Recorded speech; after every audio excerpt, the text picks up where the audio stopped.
दोस्तों नमस्कार, मैं हूं आपका दोस्त केवल पांडे और आप देखना शुरू कर चुके हैं the world inside. The world inside में ज्योग्राफी बेसिक टर्मिनोलॉजी सेशन के इस भाग में हम आज कुछ न्यू टर्म्स सीखते हैं। So let's begin with some new terms. Today's terms, the first one is हमारे पास है बफर स्टेट। अब बफर स्टेट किसे बोलते हैं इसकी हम बात करते हैं। बफर स्टेट में क्या होता है, दो बड़े राज्य हैं और उन दो बड़े राज्यों के मध्य एक स्वतंत्र राज्य होता है। इसी को सैंडविच राज्य या मध्यस्थ राष्ट्र भी कहते हैं या राज्य भी कहते हैं। नेपाल और भूटान जैसे भारत और चीन के बीच बफर राज्य हैं। लाइक आप यहाँ पर देखेंगे, ये चाइना है, इंडिया है, दो बड़े राज्य हैं, बड़े राष्ट्र हैं। इनके बीच में यहाँ पर नेपाल है और यहाँ पे भूटान है। ये दो यहाँ पे सैंडविच राज्य की तरह हैं। 19वीं शताब्दी में जब ब्राज़ील और अर्जेंटीना आपस में इन दोनों का युद्ध चल रहा था, तो उस बीच यह पराग्वे जो है यह इन दोनों के बीच एक बफर स्टेट के रूप में काम कर रहा था। वैसे ही अगर हम देखें तो इधर रशिया, यूएसएसआर जो था पहले, पूरा यूरोप से लेके रशिया वाला रीजन, यह रीजन और चाइना, इन दोनों के मध्य यह जो मंगोलिया वाला रीजन था यह भी एक बफर स्टेट के रूप में था। तो बफर स्टेट की अगर हम बात करें तो यह ऐसा क्षेत्र है जो दो बड़े अधिक शक्तिशाली राज्यों के मध्य का एक हिस्सा है। दूसरा है, आज के ही हम वीडियो में दूसरे उस सेशन पर चलते हैं। दूसरा टर्म है आज हमारा, जिसको हम बोलते हैं EEZ, economic specific exclusive economic zone. जैसे यह क्या है, इसको समझने की प्रयास करते हैं। किसी देश की एक स्थलीय सीमा होती है। जैसे कोई भी देश होता है, इंडिया को ही अगर हम ले लेते हैं तो इंडिया की अपनी एक स्थलीय सीमा है। इस सीमा से आगे 200 नॉटिकल मील, 200 नॉटिकल मील तक, एक नॉटिकल मील का मतलब होता है 1.85 किलोमीटर। अर्थात अगर 200 नॉटिकल मील की हम बात करेंगे तो यह होता है लगभग 370.4 किलोमीटर के पास। तो सागर सम्मेलन हुआ जो 1983 में, इसके अनुसार जो EEZ का क्षेत्र होता है वो होता है वास्तविक स्थल से 200 नॉटिकल मील, वास्तविक स्थल से 200 नॉटिकल मील तक।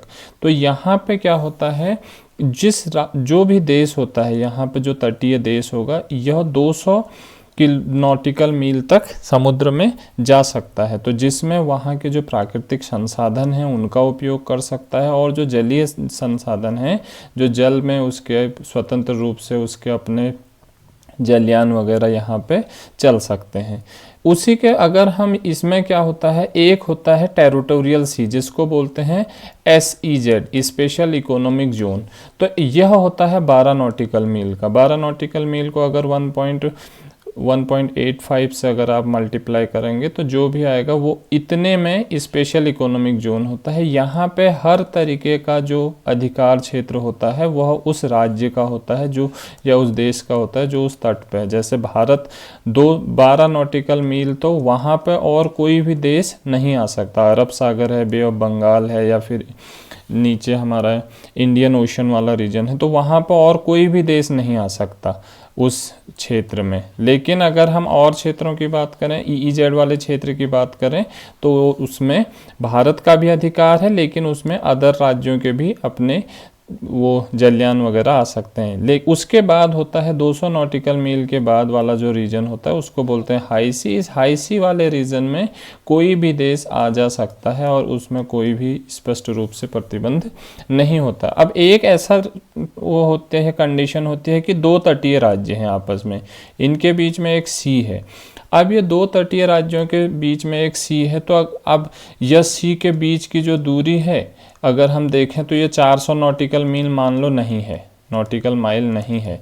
तो उस दौरान क्या होता, तो उसमें क्या होगा, फर्स्ट वाले इसको A राज्य बोलते हैं, उसको B राष्ट्र बोलते हैं। तो इन दोनों के बीच का जो बिंदु होगा उसी को इन लोगों के लिए EEZ मान लिया जाएगा कि इसका B राज्य का EEZ ये है और A राज्य का EEZ वाला क्षेत्र ये है।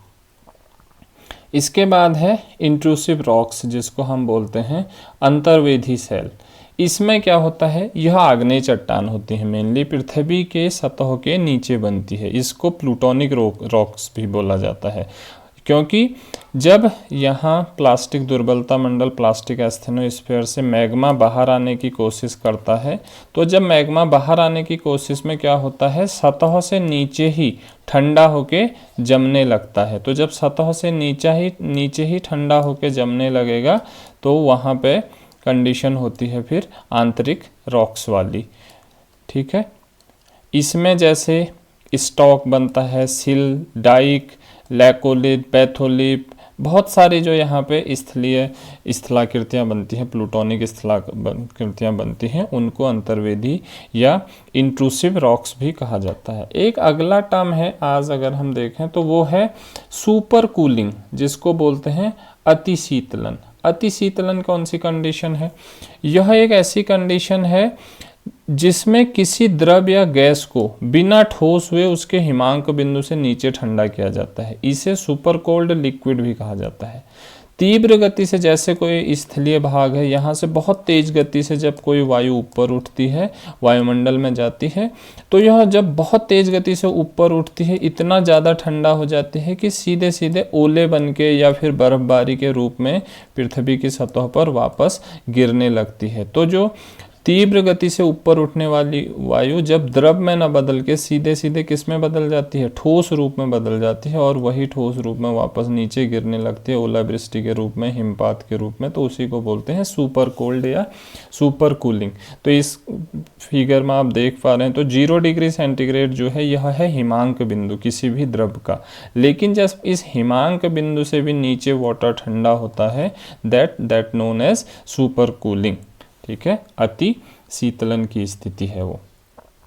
इसके बाद हम अति तापन है एक, सुपर हीटिंग कौन सी कंडीशन होती है? सुपर हीटिंग की कंडीशन में क्या होता है, जैसे अति तापन की स्थिति किसी द्रव को उसका जो बॉइलिंग पॉइंट होता है, जैसे पानी का बॉइलिंग पॉइंट है 100 डिग्री सेंटीग्रेड, तो जब 100 डिग्री सेंटीग्रेड पर पानी को उबाल दिया जाता है, उबालना चाहिए, लेकिन पानी 100 डिग्री सेंटीग्रेड से भी जब अधिक तापमान पे उबल नहीं रहा है, बॉइलिंग पॉइंट के बाद भी जब उबल नहीं रहा है, तो उबलने से रोकने के लिए इस कंडीशन को ही बोलते हैं सुपर हीटिंग की कंडीशन, जिसमें द्रव बिना उबले अपने क्वथनांक से अधिक तापमान पर रहता है।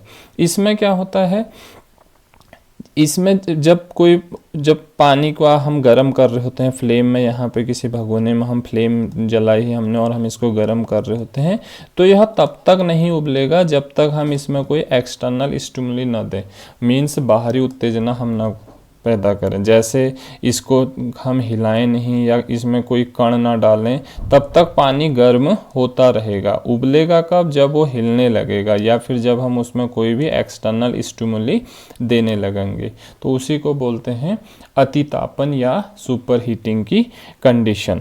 मीन्स बॉइलिंग पॉइंट से भी ऊपर जब किसी भी द्रव का तापमान हो जाता है तो दैट नोन एज अतितापन या सुपर हीटिंग।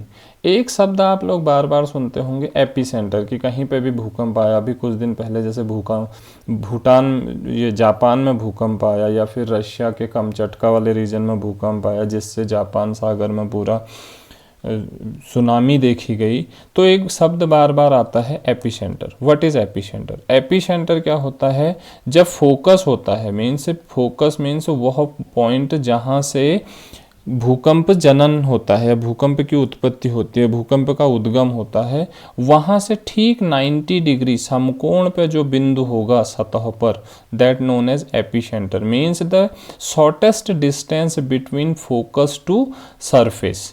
ये आप अब, और शॉर्टेस्ट दूरी कितनी होती है, जैसे आप कहीं पे बैठे हैं, आपके शॉर्टेस्ट दूरी क्या है, अगर आप किसी छत के नीचे बैठे हैं तो शॉर्टेस्ट दूरी की अगर हम बात करें, सबसे कम दूरी की अगर हम बात करेंगे तो वो होगा 90 डिग्री, या जिसको हम समकोण की स्थिति पे बोलते हैं वो है। तो यह भूकंप केंद्र से सबसे कम दूरी का स्थान होता है।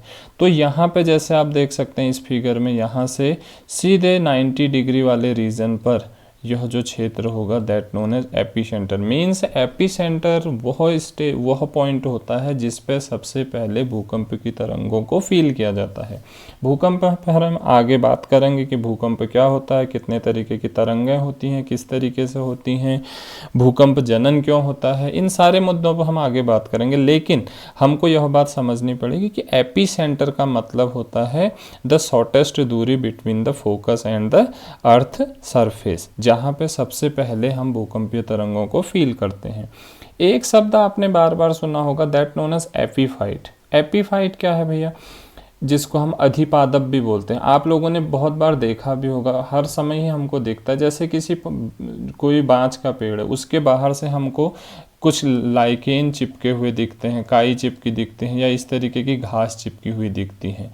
तो यह इस पे खाने के लिए बेस नहीं होती है। यह जो घास होती है या यह जो लाइकेन होते हैं, काई होती है, ये इस पे खाने के लिए निर्भर नहीं होते, लेकिन किस चीज़ के लिए निर्भर होते हैं, आश्रय के लिए, निवास के लिए। मीन्स घर बनाने के लिए जब कोई पादप दूसरे पादप पर क्या होता है, निर्भर होता है। या सीधी रेखा को मान लीजिए आप कोई वृक्ष, उस पर जब ये चिपके हुए होते हैं, किस चीज़ के लिए, अपने घर के लिए, नॉट फॉर खाने के लिए नहीं, बट हैबिटाट के लिए। ये परजीवी नहीं होते हैं। Whenever we talk about epiphyte, इसका मतलब ये परजीवी नहीं होते। ये वृक्षों के तनों पे, शाखाओं पे, दरारों पे, कोटरों पे, छाल पे, सब जगह कहीं पे भी चिपक जाते हैं। जहाँ पे भी इनको थोड़ा सा मिट्टी का मिलेगा और इनको एक प्लेटफॉर्म मिलेगा, तो वहाँ पर चिपक के ये फिर अपने लिए स्वयं भोजन बनाने लगते हैं। प्रकाश संश्लेषण की क्रिया खुद के लिए करने लगते हैं। एक वर्ड आप बार बार सुनते हैं, सेटलमेंट, अधिवास, जिसको बहुत बार हम बात करते हैं, अधिवास या बस्ती। सेटलमेंट किसे बोलते हैं, ऐसा सेटलमेंट है, वैसा सेटलमेंट है, बहुत बार ऐसी बातें होती हैं। तो सेटलमेंट क्या होता है, भूतल पर मानव निर्मित ग्रहों का समूह। मीन्स जो कहीं किसी सरफेस पर मानव ने जो भी घर बनाए हुए हैं, उन घरों के समूह को क्या बोलते हैं, बस्ती बोलते हैं, या उसी को क्या बोलते हैं, अधिवास बोलते हैं। अधिवास का ग्रह घास फूस की झोपड़ी से लेकर ईंट पत्थर कंक्रीट से निर्मित जो विशाल भवन है, आजकल मल्टी स्टोरीज बिल्डिंग बन रही है, मॉल्स बन रहे हैं, ये सब एक घास फूस की कुटिया से लेकर बहुत बड़े बड़े बिल्डिंग्स तक का जो भी मटेरियल होता है, उसको हम, जहाँ पे घरों का समूह होता है या गृहों का समूह होता है, उसको हम बोलते हैं अधिवास। अब मानव बस्तियों के वर्गीकरण की हम बात करेंगे तो 3 आधार पर मानव बस्तियों का वर्गीकरण किया जा सकता है। एक तो आकार के आधार पर किया जा सकता है, घरों के बीच अंतराल के आधार पर किया जा सकता है, और कार्य के आधार पर किया जा सकता है। आकार के आधार पर गांव से लेकर mega city, metro city, megalopolis जैसी जो आज जो बड़े बड़े जो शहर हैं वहाँ तक को लेके वो हैं आकार। गांव छोटा होता है, कस्बा होता है, बस्ती होती है, नगर होता है, नगर पंचायत हो गया, नगर पालिका हो गई, फिर नगर निगम हो गया, वैसे फिर बढ़ते बढ़ते मेट्रो सिटी, मेगा सिटी तक की स्थिति होती है। अब घरों के बीच के अंतराल पर देखें तो हमको एकाकी घर मिलता है, कि जैसे कोई क्षेत्र है, उस क्षेत्र में हमको एक घर यहाँ पे मिल रहा है, एक घर यहाँ पे मिल रहा है, एक घर यहाँ पे मिल रहा है, एक घर यहाँ पे मिल रहा है, एक घर यहाँ पे, तो ये है एकाकी बस्ती। बिखरी हुई बस्ती, इसी को हम प्रकीर्ण बस्ती भी बोलते हैं, बिखरी हुई बस्ती को।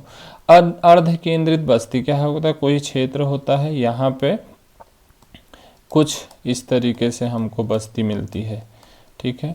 फिर है केंद्रित बस्तियां, की कोई सेक्टर है, कोई मान लीजिए कोई शहर है, इस शहर के चारों तरफ जो बस्ती बस रही है, जैसे आप कहीं को अभी देख ले, कोई भी नगर है, उसका जो CBD वाला रीजन होता है, सेंट्रल बिजनेस डिस्ट्रिक्ट वाला जो रीजन होता है, इसके आसपास जो बस्तियां हमको बसाव क्षेत्र दिख रहा है, दैट नोन एज केंद्रित बस्तियां। अगर कार्य के आधार पर हम देखें तो ग्रामीण बस्तियां होती हैं और नगरीय बस्तियां होती हैं।